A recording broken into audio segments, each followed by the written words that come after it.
how far is too far, and has Conor crossed the line that he can never come back from? You know, after the fight with Dustin Poirier, a lot of people questioned whether or not Conor McGregor was reaching to try to get into the head of Dustin Mm-hmm. Poirier, reach back to a time where he had a trash talk that could affect people. It didn't seem to work against Poirier. And I feel like from him talking about Dustin's wife to now Khabib's father, he is just taking it way too far.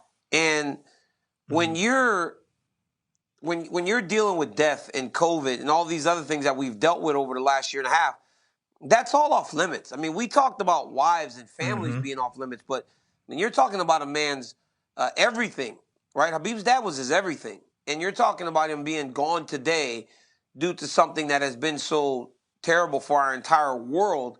And you use that in a sense to get back.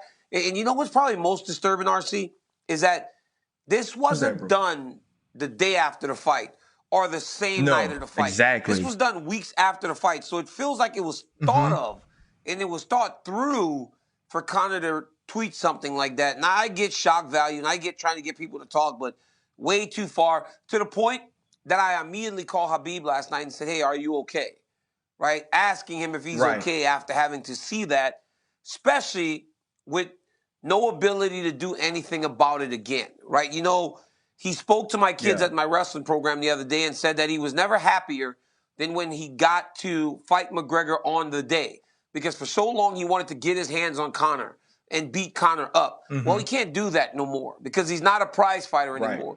So now he has to just kind of swallow that. So way too far, Ryan. And honestly, Yeah. when Conor does stuff like that, it's hard to understand how there's still this mass amount of people that support that type of behavior. I think when stuff like that is being said, I think it's a cry for help, right? Conor has all the money in the world, he Mm. has all the fame, but now when you start to dig at that level, it's like somebody needs to get to McGregor and help him, right? Start to kind of reshift his mind and his focus and get him back to a better place. And it's unfortunate.